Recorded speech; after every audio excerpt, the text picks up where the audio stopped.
the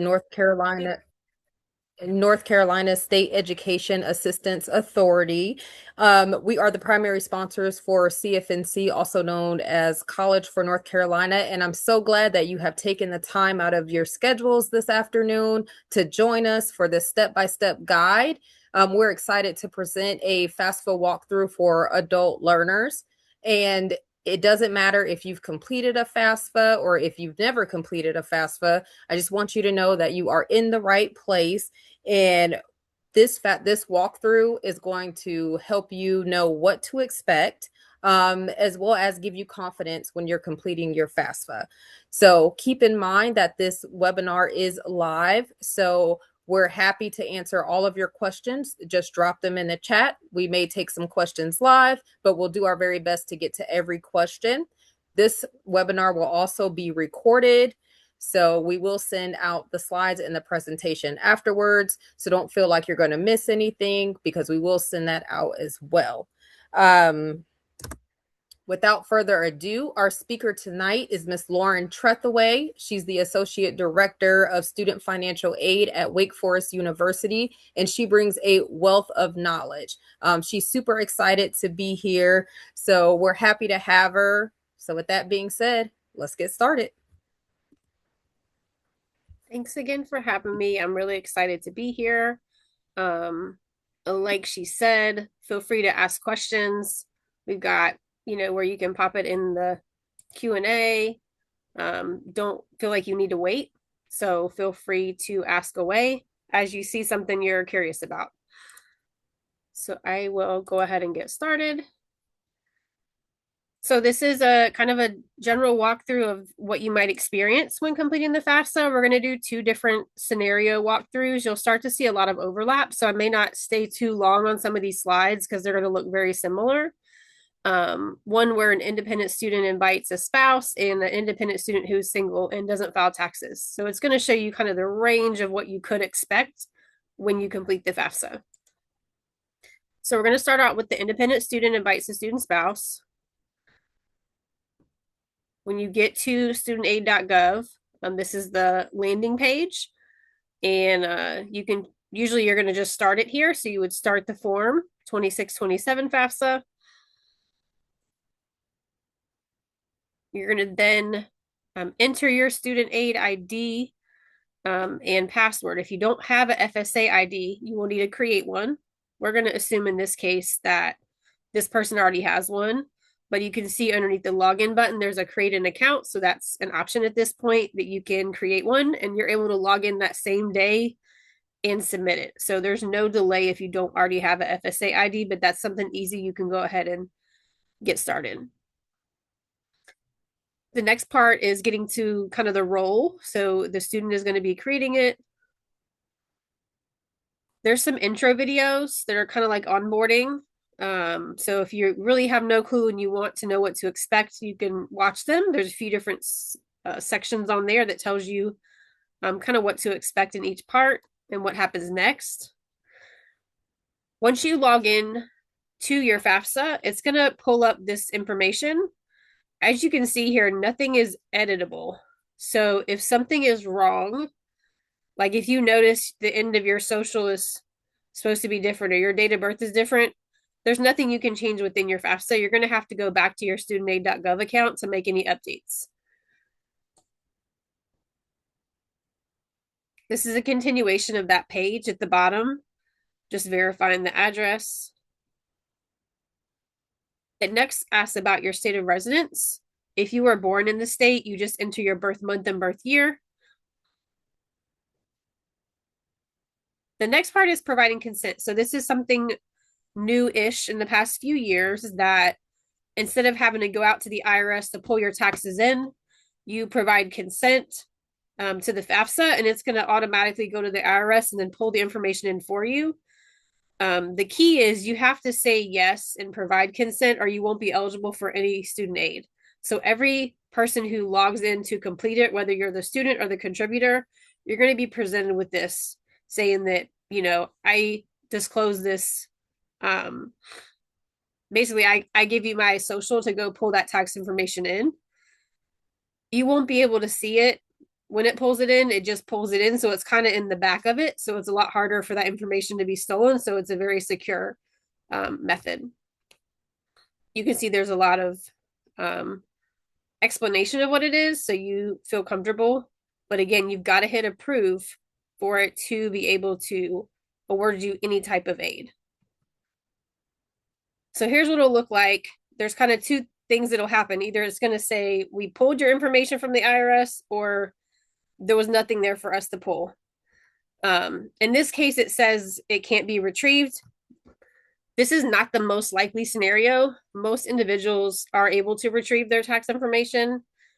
The reason you may not be able to is if you recently filed the tax year in question. So right now for 26-27, we're using 24 tax information. If you say had an extension and filed in October, but maybe that didn't get done in time and you didn't file till January of 26, you may not be able to link your taxes, and that's fine. You'll have an option to manually enter it, but that's one reason why it might not show as linked. But again, this isn't necessarily the most common scenario, but this shows you the most questions it could ask.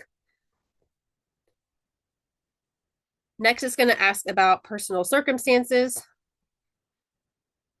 It asks about your marital status. And in this case, we're going to indicate the student is married. Here's some questions that's going to say, like, if you're a first year undergrad student, second year, or if you work on a doctorate degree, will you have your first bachelor's degree? So, you just answer these as it's appropriate. And then here's another set of personal questions that may apply. If they do apply, feel free to check them. If they don't apply, you can just check none of the apply.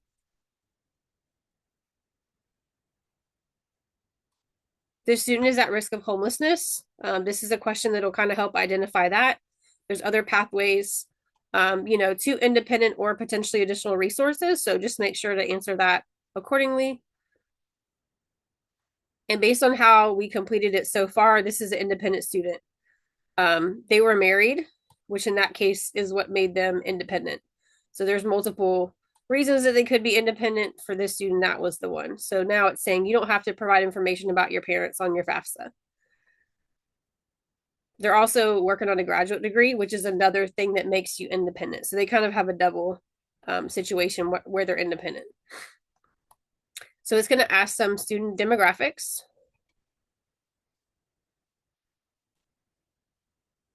It's going to ask to identify your sex. There are some questions about race. There is also a prefer not to answer option, so you don't have to answer if you don't want to. Also, these pieces of information you can see at the top with that green box, these are not shared with the schools even. So we don't know how you all answer this. This is something that, Department of Education just wants to try to gather the information to use, but it's not required. You can check prefer not to answer. You're next asked about your citizenship status, because this does determine if you're going to be eligible for federal student aid. So in this case, we selected U.S. citizen or national. Here you're asked about your parents' education status. So again, you want to answer this truthfully. There could be funding available if you are considered a first-generation student. That definition does vary from college to college, but make sure that you are reporting this properly. Don't know is an option as well, but this is why they're asking that question. There is if your parent was killed in the line of duty, and your high school completion status. So sometimes I feel like with adult students, this question is kind of this question trips people up because they're thinking, oh, well, I've been out of high school for a while, so none of the above. But you're going to ask however you completed high school, whenever that was, whether it was last year, 2 years ago, 10 years ago, 20 years ago. They're just asking, how did you complete high school? Did you get a diploma? Did you get a GED? Were you homeschooled? So the top three are the ones that have to be checked.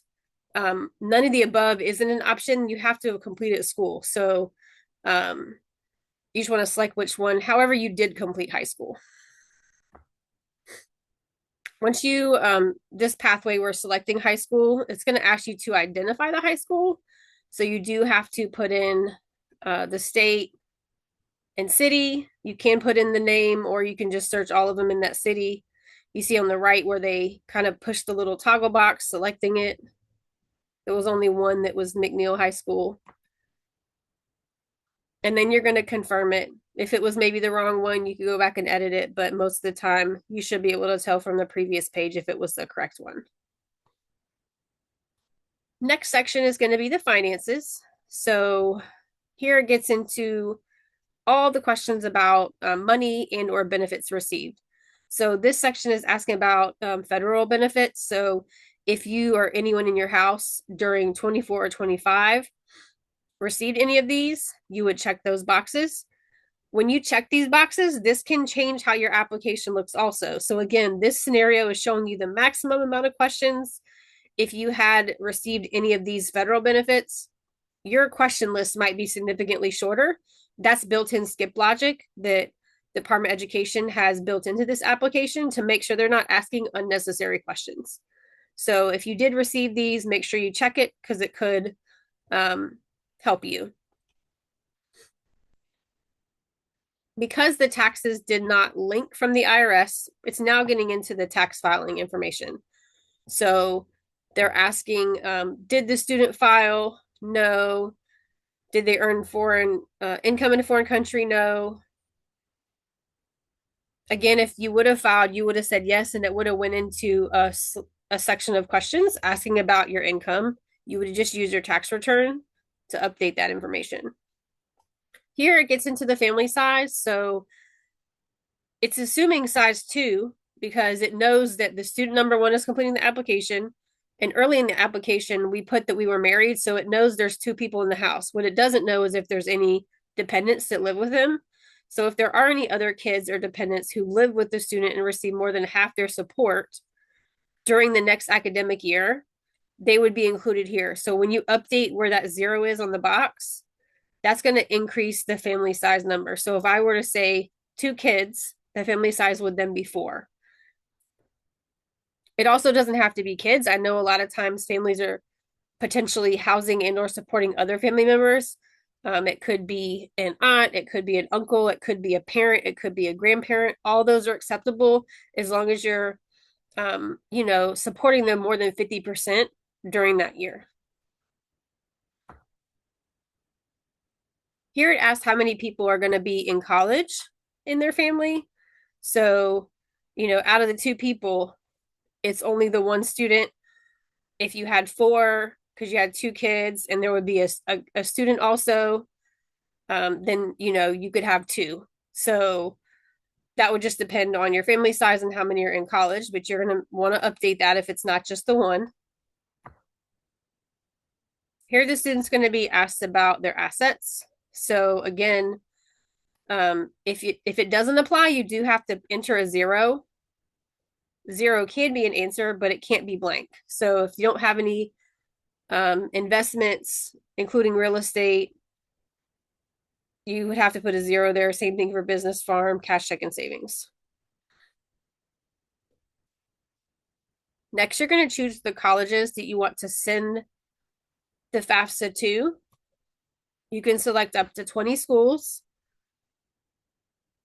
You have to put at least 1. So, if you have 22, you're going to have to send it to 20. And then after it's been sent, you can add the other 2 and then resend it. You just want to make sure whatever school you end up going to has got your code on there.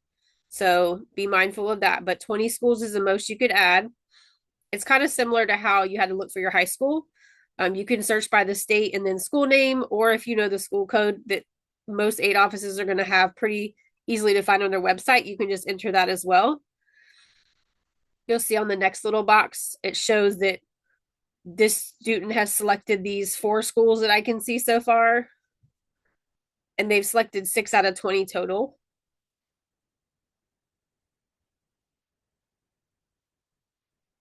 So it's just going to confirm these are the schools. And then once you hit continue, that's, kind of sealing the deal on who that's going to go to, unless you were to go back and edit it.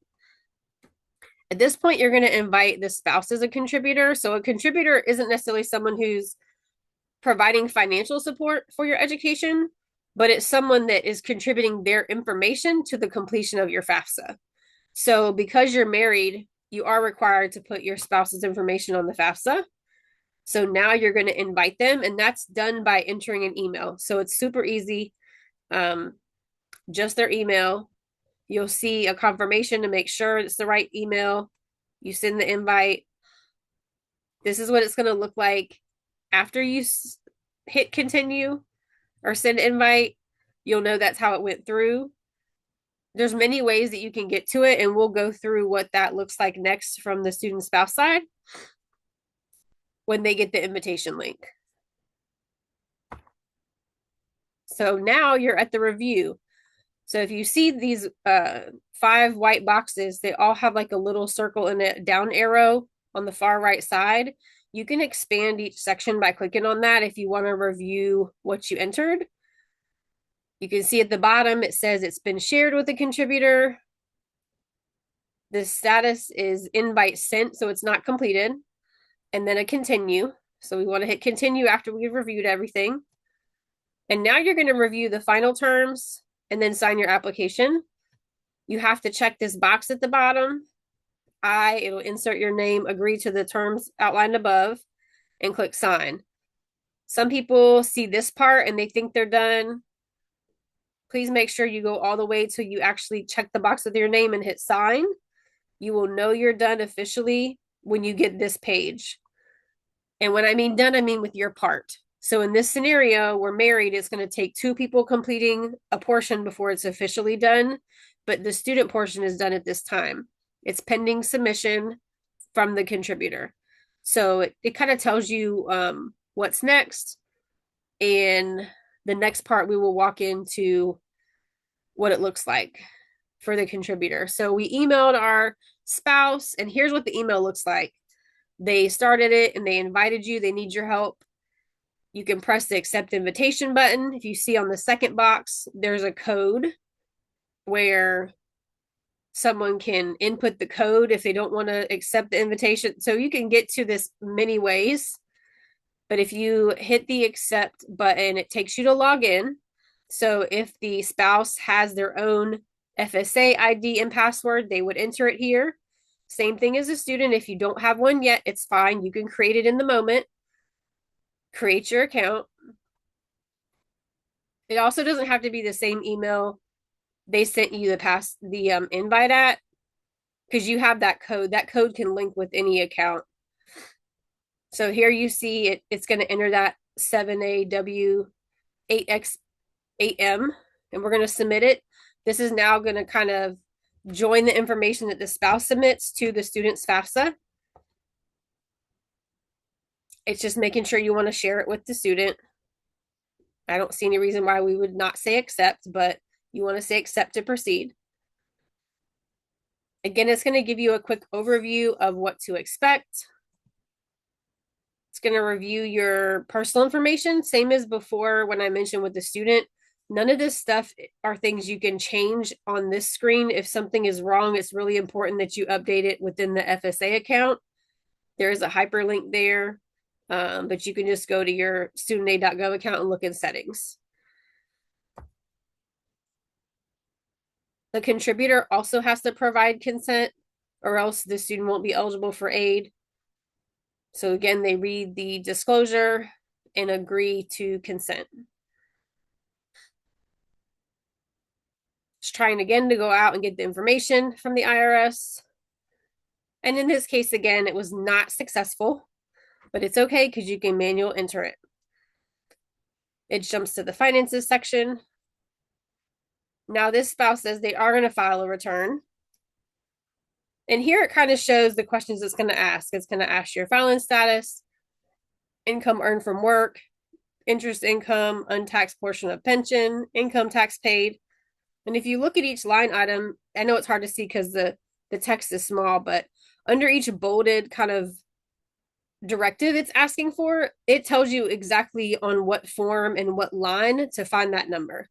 So it does direct you pretty quickly to where you need to input the information if you aren't able to link it. That's the great thing if you are able to use that consent and it's able to pull the taxes, you don't have to guess with any of that. So Again, it does have good instructions if you aren't able to let it link, but there are pretty good instructions if you do have to manual enter it.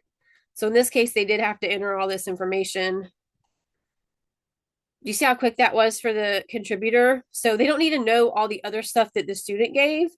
They just really need to know the financial piece from the contributor. So this part is really quick.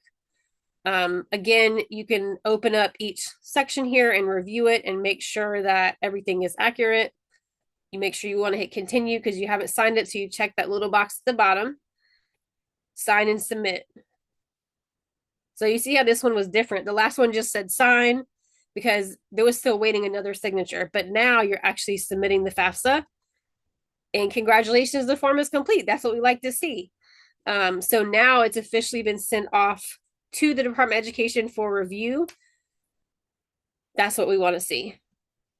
So usually within 3 to 5 business days, the school will have received the process FAFSA, and you should be able to follow up with them if you have questions. Just making sure they have your FAFSA, but 3 to 5 business days is usually pretty standard for timing. Are there any questions before I go to the next type of student or anything we want to highlight yet?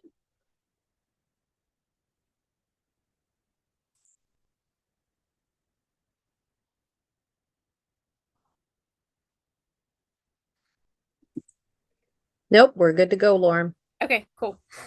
So the next section is going to be an independent student who is single and a non-tax filer. So not married and they don't file taxes. Start the same way. You're going to start the form. You've got to log in with your FSA username and password. If you don't have one, you can create one and finish it all on the same day. The process is so much easier than it was even 4 years ago, even 3 years ago at this point. So it's a lot harder to get discouraged, I think, because people can start it and finish it the same day, which really builds your confidence. So you're going to log in with your FSA account. You're going to kick it off as a student. You're going to get these same intro videos if you want to read them or watch them. You're going to get your confirmation of student identity information. Again, if something's wrong, you want to make sure and update it because you can't update it within the FAFSA. You do have to update it within your account settings on studentaid.gov. The address is the same thing. If that's wrong, you want to make sure it's updated. You're going to update, you're going to check your state of residence. So again, you're going to put the state where you live while not attending school. So if you're in a case where you're attending not where your primary residence is, right? So it's where you actually are a resident. You're going to put when you became a resident. And you got to provide consent. So we say we're providing consent. They're going to try and see if they see any information out there for us with the IRS. Nothing was found. It's going to jump into personal circumstances. So here it's going to ask again about your marital status. So this student is single and they're going to be a first year freshman. They're working on their first bachelor's degree. And none of these apply to them. So that's what they chose. None of these apply. They're not at risk of homelessness. And they are an independent student.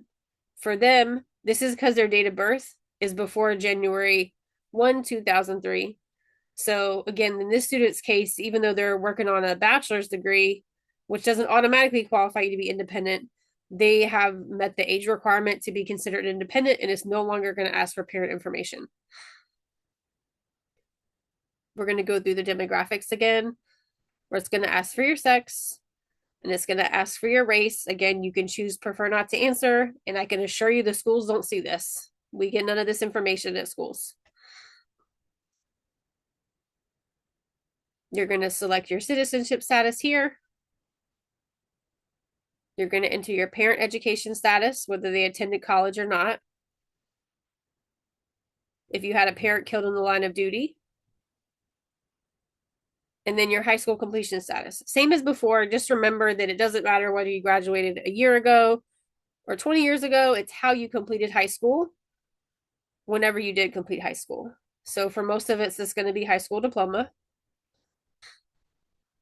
You're going to find that high school, and you're going to select it, and then you're going to confirm that's the high school you attended.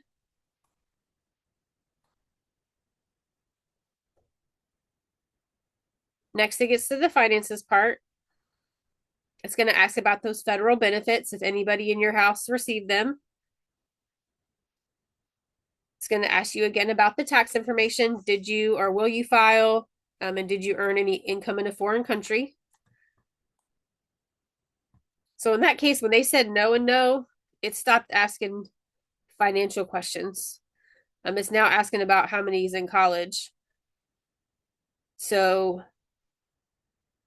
in this case, they must have a dependent because there's another person in the house, but they're not married. So out of the two people, they said only one. Next, you're going to choose your colleges. Again, you've got to select at least one, but up to 20. Something else I want to mention that I did not mention before is that schools can also not see who else you send the FAFSA to. So if you're concerned about school A seeing that you send it to school B, we can't see that. I can promise you, we cannot see who you send it to. We can only see that you send it to us. So you don't have to worry about like the order of how you send it or be concerned that, oh, if school A sees I am applying to school B, maybe that's going to impact my admission. Schools cannot see that anymore. This just tells it who to send the FAFSA results to. So you can be rest assured of that. It's going to verify and make sure that's the schools you want to send it to. And then you're going to sign your form. Similar as before, you've got the expand section. So I definitely recommend checking and making sure everything is filled out properly. If you need to update something, it doesn't show it in here, but it's really easy to update it. If you click on that question, it takes you right to that page to make the update. So if you do need to correct something, you don't have to click previous 50 times to get to the first page. You can jump right back to the front. That's really convenient. So once you review it, you're going to sign and submit. So once you read all the disclosures, you're going to check that box at the bottom and sign and submit. We like to see the congratulations page. On this case, it gave them an estimated SAI. Again, it takes about 3 to 5 days to get to the school. Sometimes they'll tell you you might be eligible for certain funding. It's just going to vary on what your SAI is as to what funding you're available. But in this case, it looks like they have a Pell Grant, at least that they're eligible for. So you can learn some stuff from here. There's more information you'll see within your studentaid.gov account once it's processed, but this is kind of a sneak peek. And again, what's next? You go to confirmation page and then it'll be sent to the schools. Something you can receive after it's been submitted and processed is a FAFSA submission summary. Sometimes if you're submitting for scholarships and they are scholarships that want to see your financial need, they maybe want to see your FAFSA submission summary. And this is where you can go to print that to provide to them. It doesn't show all the information, but it does show some of it. And that little upper right-hand button will allow you to print PDF it. So it's nice and neat for them to review and hopefully award you some scholarship money.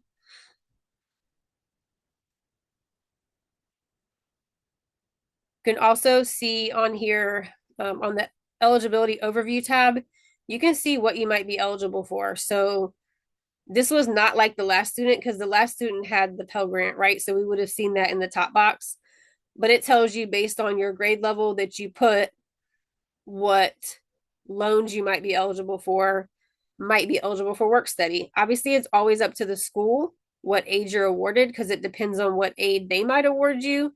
And if you have any other outside aid, that's all kind of taken into consideration. But this tells you kind of what the most opportunities you have to receive money is going to be.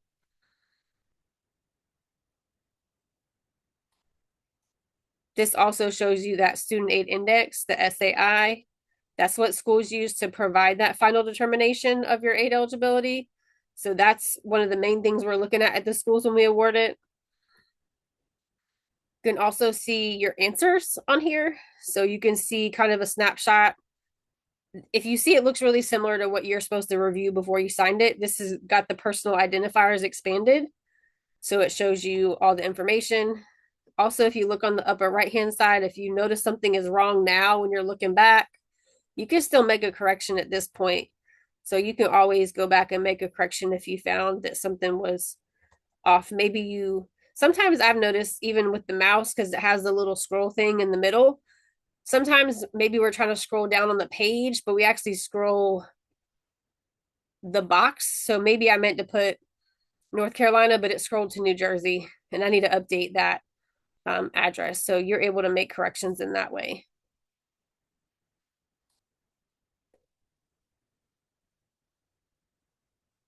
So again, you can see all the sections similar to the review page.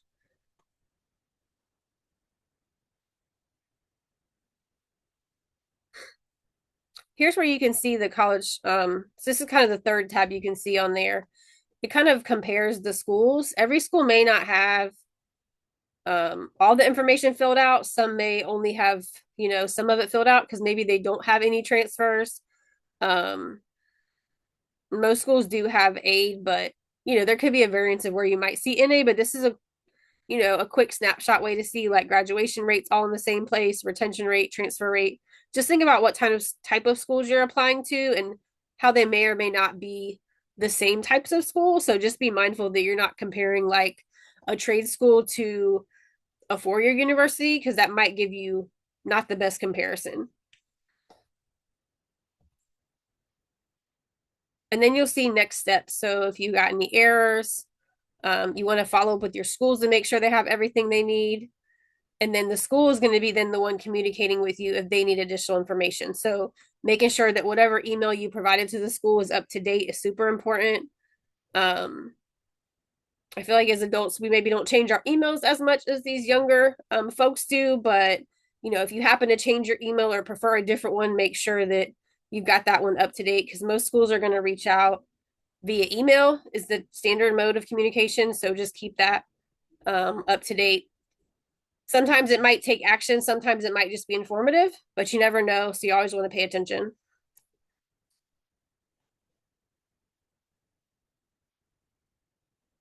And then the far right side, there's some additional resources. So this website has a plethora of information for you if you want to do some additional looking around about the schools that you selected, or learn some more about the aid options that you might have ahead of time.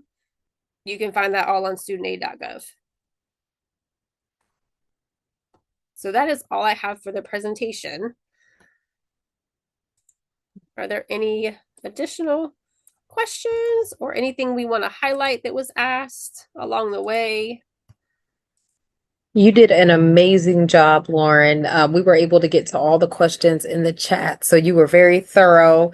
If anyone has any last minute questions, now is the time to go ahead and put them in the chat. We'll leave a minute for any additional questions. But as we wrap up, I just want to say thank you to everyone who attended this evening. I know your time is valuable, but I hope this presentation helped make the FAFSA feel more manageable for you.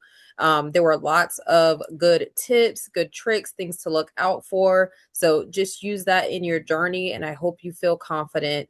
We're excited to have you here. And just as a reminder, we are going to send out the slides and the recording afterwards. So if something was mentioned, you'll have it to refer to. But again, thank you for being here. I don't see any other questions coming through the chat, so I think we are good to go to wrap up. Everyone have a good evening, and thank you for attending.